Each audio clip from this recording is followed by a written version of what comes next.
Market मांगे मोर हमारी इस खास पेशकश में आज देश के दिग्गज म्यूचुअल फंड्स में से एक कोटक म्यूचुअल फंड के senior executive vice president Pankaj Tibrewal साहब हमारे साथ कार्यक्रम में हो रहे हैं शामिल। पंकज जी, स्वागत है आपका। बहुत बहुत धन्यवाद सर। नए साल में आपसे पहली बार ही मुलाकात हो रही है। पहले तो आपको बहुत बहुत शुभकामनाएं सर साल 2022 की। चूँकि बजट का सीजन सामने है, मैं साल पर आउटलुक लूँ उससे पहले एक बार बजट के लिहाज से ही आपसे बात करना चाहता हूँ। बताएं सर, क्या कुछ उम्मीदें हैं बाजार को? वैसे जिस तरह का मूड माहौल है, ज़्यादा बाजार को कुछ बजट से वैसे चाहिए नहीं, लेकिन फिर भी क्या उम्मीदें रखी जाए? नमस्कार अनिल जी एंड आपके और आपके दर्शकों को नए साल की हार्दिक शुभकामनाएं। जी। अगर आप बजट को देखें तो लास्ट ईयर जिस एक्सटर्नल कठिन एनवायरनमेंट में गवर्नमेंट ने बजट प्रेजेंट किया वो मार्केट को कहीं ना कहीं रीरेट किया।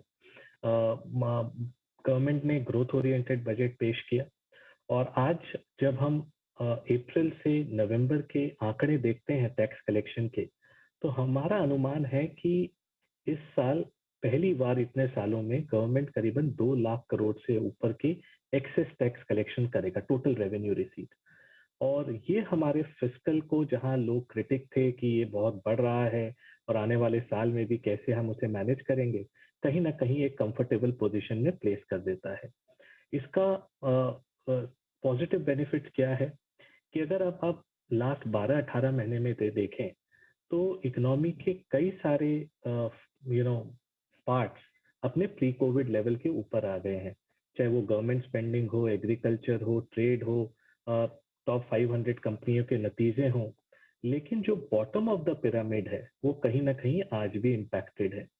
तो हमारा अनुमान है कि इस बजट में गवर्नमेंट को कहीं ना कहीं बॉटम ऑफ द पिरामिड और वो जो कंजम्पशन कहीं ना कहीं रुका पड़ा है और जो मतलब काफी इम्पैक्टेड है, उसे कहीं ना कहीं सपोर्ट दिया जाए।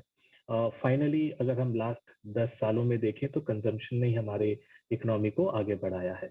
तो ये एक हमारा सबसे बड़ा एक्सपेक्टेशन है कि चाहे वो टैक्स कलेक्शन हो, टैक्स की छूट हो, या कहीं ना कहीं बॉटम ऑफ द पिरामिड को सपोर्ट किया जाए, और स्पेशली अर्बन एरियाज में। सेकंड, अगर हम देखें तो कहीं ना कहीं साल भर से रियल एस्टेट में एक मोमेंटम स्टार्ट हुआ है। गवर्नमेंट की कोशिश ये होनी चाहिए कि इस मोमेंटम को हम जारी रखें।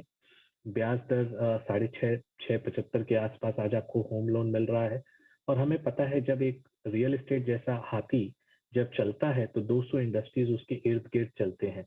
तो ये इकोनॉमी के लिए एक बहुत बड़ा मल्टीप्लायर इम्पैक्ट क्रिएट करता है, ग्रोथ क्रिएट करता है, और इस सेक्टर के लिए कहीं ना कहीं और छूट देनी चाहिए और इस सेक्टर को बढ़ावा देना चाहिए। थर्ड, अगर हम देखें तो हमारा ये व्यू है कि आने वाले नेक्स्ट 3-4-5 साल कई चीजों में जो चेंजेस आए हैं, जैसे गवर्नमेंट ने पीएलआई स्कीम इंट्रोड्यूस की है। हम हर सेक्टर में देख रहे हैं कि हम चाइना के सप्लाई चेन डाइवर्जन के कारण बेनिफिट कर रहे हैं, और आज हमारे टॉप 500 जो कंपनियां हैं उनकी बैलेंस शीट लास्ट 20 साल के बेस्ट शेप में है। उन्होंने कर्जा कम किया लास्ट 5 साल, और आज वो अपने बिजनेस में जो कैश फ्लो जनरेट हो रहा है उसे डिप्लॉय करने की कोशिश कर रहे हैं।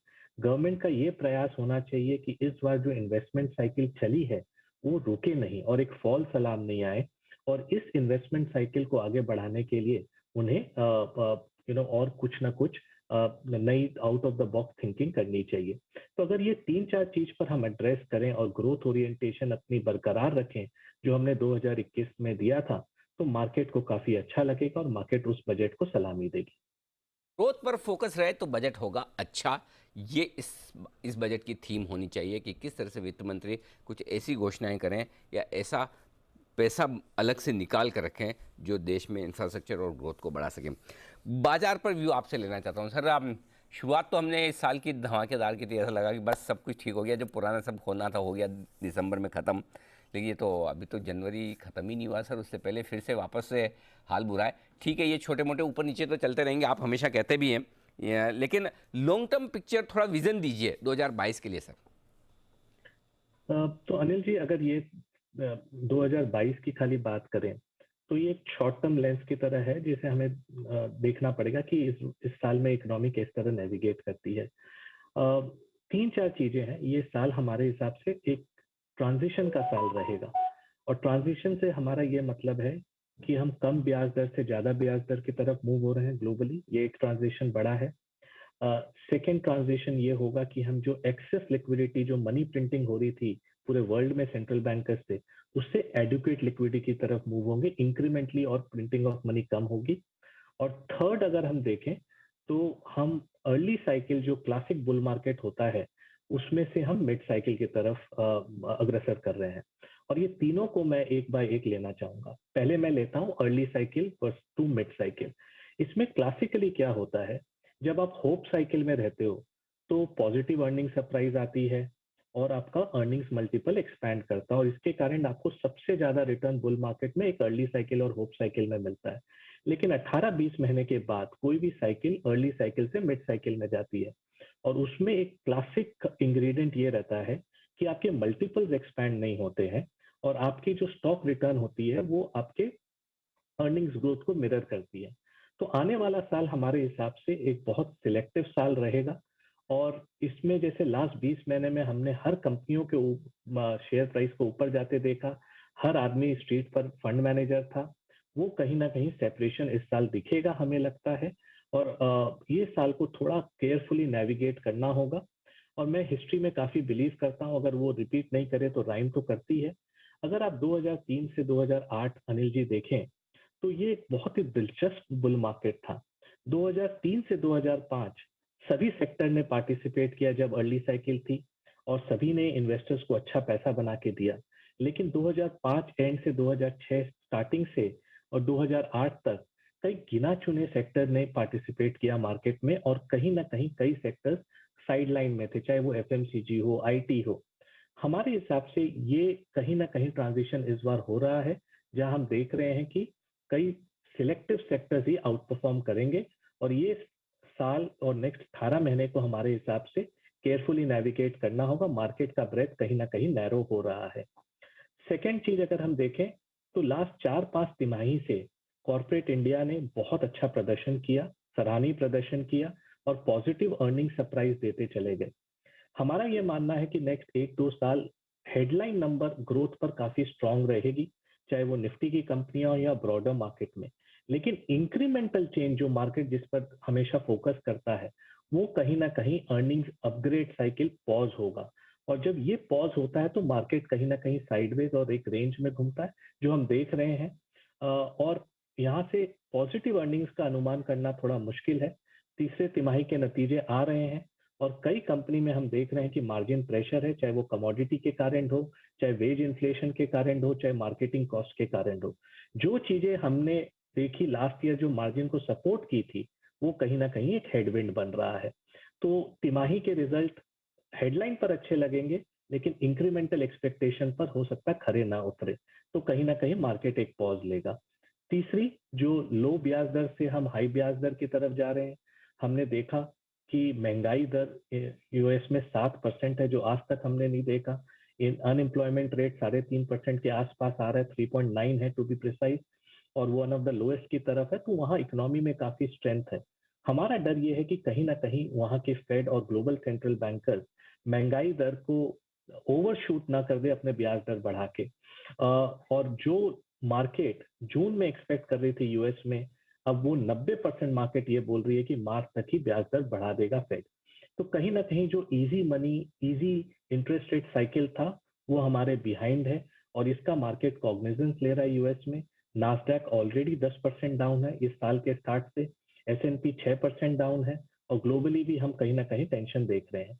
तो अगर ये सब चीज को मैं कंबाइन करता हूँ, तो हमें लगती है कि नियर टर्म में हमें केयरफुल रहना चाहिए, कॉशियस रहना चाहिए, और कई मतलब स्टॉक स्पेसिफिक अपना फोकस रखना चाहिए। ये साल क्लियरली मैन वर्सेस बॉयज का रहेगा। जो अच्छे स्टॉक्स पिक कर पाएंगे उनके लिए मार्केट बहुत अच्छा रहेगा, और कई के लिए मार्केट ईयर एंड में ना अच्छा रहे। तो ये साल को नेविगेट करना और कैपिटल को प्रोटेक्ट करके चलना हमारा सबसे बड़ा लक्ष्य रहेगा। बिल्कुल, आपने एकदम इंटरेस्टिंग और सही बात की कि इस साल स्टॉक पिकिंग ज़्यादा इंपॉर्टेंट है, मेन वर्सेस बॉयज। अच्छी थीम्स, अच्छे स्टॉक्स में आपको निवेश करना होगा, क्योंकि रेगुलेशंस के हिसाब से आप स्टॉक तो बात कर नहीं सकते। लेकिन थीम्स कौन सी हैं आपको जो लगता है यहाँ से इस साल या आने वाले कुछ समय में और अच्छी रह सकती हैं, सर? अनिल जी, बहुत अच्छा सवाल पूछा आपने। अगर मैं नेक्स्ट 2-3 साल की बात करूं, तो एक सेक्टर जो क्लियरली उभर के आ रहा है वो है कैपिटल गुड्स, इंडस्ट्रियल और इंटायर इंफ्रास्ट्रक्चर सेक्टर। अगर आप कोई भी इकोनॉमी को देखें तो तीन भाग होते हैं उसके। एक होता है गवर्नमेंट, जो हाईवेज, रोडवेज, रेलवेज बनाती है। दूसरा होता है प्राइवेट सेक्टर और तीसरा होता है हाउस होल्ड, जो आप मैं जो रियल एस्टेट के थ्रू इकोनॉमी को कंट्रीब्यूट करते हैं। लास्ट 4-5 साल से गवर्नमेंट अपना काम कर रहा है और हर साल हम देख रहे हैं केपेक्स में और इंफ्रास्ट्रक्चर में बढ़ोतरी हो रही है। लेकिन जो प्राइवेट सेक्टर है वो कहीं ना कहीं कर्जे में अटका हुआ था और लास्ट 4-5 साल उन्होंने अपने बैलेंस शीट को अच्छे शेप में लाया और अपने कर्जे को कम किया। जैसे मैंने कहा कि लास्ट 20 सालों में आज जो टॉप 500 कंपनियां इंडिया, उनकी बैलेंस शीट सबसे स्ट्रांग पोजीशन पर है। और सेक्टर आफ्टर सेक्टर हम देख रहे हैं, चाहे वो सीमेंट हो, स्टील हो, शुगर हो, एथेनॉल हो, केमिकल्स हो, पूरा इंटायर ईवी इकोसिस्टम हो, वहां पर आने वाले नेक्स्ट 2-3 साल में हर कंपनियां इंक्रीमेंटल केपेक्स करेगी, जो लास्ट लास्ट 4-5 सालों में नहीं किया था। सेकंड, अगर हम देखें तो जो चाइना प्लस स्ट्रैटेजी है वो अब थ्योरी में नहीं है अनिल जी, कहीं ना कहीं ग्राउंड लेवल पर अब दिख रहा है। चाहे वो केमिकल्स बोले, होम इम्प्रूवमेंट में आप टाइल्स बोले, वुडन फर्नीचर के एक्सपोर्ट बोले, एमडीएफ बोले, क्वार्ट्स बोले, मैट्रेस बोले, सब में इंडिया अब वर्ल्ड को दिखा रहा है कि हम सर्विसेज बैक ऑफिस नहीं है, बट हम मैन्युफैक्चरिंग में भी बहुत कॉम्पिटिटिव हो सकते हैं। और ये जो मार्केट शेयर अगर हम ले पाए तो ये एक स्ट्रक्चरल चेंज होगा एक्सपोर्ट साइड में। और तीसरी, हमारे हिसाब से जो पीएलआई स्कीम गवर्नमेंट ने इंट्रोड्यूस की है, ये एक इंडिया के इंडस्ट्रियल पॉलिसी में एक बड़ा यूटर्न और चेंज है। और अगर ये ठीक से एग्जीक्यूट हम कर पाए तो आने वाला डेकेड मैन्युफैक्चरिंग के लिए हो सकता है। तो अगर हम ये तीनों चारों चीज कंबाइन करते हैं तो हमें लगता है मैन्युफैक्चरिंग, इंडस्ट्रियल, कैपिटल गुड्स, जो ऑलमोस्ट 10-12 साल से मरा पड़ा था, हाइबरनेशन में था, वो कहीं ना कहीं निकल के ये एक मेगा ट्रेंड हमें दिख रहा है। सेकेंड मेगा ट्रेंड है कि 8-9 साल बाद रेसिडेंशियल रियल एस्टेट साइकिल में हमें काफी तेजी दिख रही है। पहले साइकिल में होता क्या है, जो आपके बिल्डर की अनसोल्ड इन्वेंट्री है वो बिक्री के लिए आती है और वो 8 साल लो पर ऑलरेडी आ गई है। ब्याज दर अपने फेवर में है और हर जन को कोविड के बाद एक बड़ा घर चाहिए, तो 2 BHK वाला 3 चाहिए, 3 को 4 चाहिए, क्योंकि हर जन का काम घर से हो रहा है और ये हाइब्रिड मॉडल चेंज होने वाला नहीं है। तो हमें लगता है कि रेसिडेंशियल रियल एस्टेट एक अपस्विंग पर है। ये नेक्स्ट 3 से 5 साल की साइकिल हो सकती है और इसके इर्द गिर्द जितने इंडस्ट्री हैं, चाहे वो टाइल्स हो, प्लाईवुड हो, मैट्रेस हो, वायर्स एंड केबल्स हो, कंज्यूमर ड्यूरेबल हो, सीमेंट हो, ये हमें पूरा सेक्टर जो है, बास्केट, काफी अच्छा लग रहा है और ये मेगा ट्रेंड दिख रहा है। एंड तीसरा जो है डिजिटलाइजेशन का, जहां पर आईटी सर्विसेज कंपनी और नई एज बिजनेसेस आएंगी। हमें बहुत सिलेक्टिव होना होगा कौन से बिजनेस पर हम अपना पैसा, इन निवेशकों का पैसा लगाएं, लेकिन हमें लगता है इनमें से कई कंपनियां आने वाले सालों में बहुत बड़ी हो सकती है अगर हम राइटली उन्हें सिलेक्ट कर पाए। तो ये हमारी 3-4 मेगा थीम्स हैं और अगर आप हमारे पोर्टफोलियो को देखो तो कहीं ना कहीं ये थीम्स के रिफ्लेक्शन आपको पोर्टफोलियो में दिखेंगे।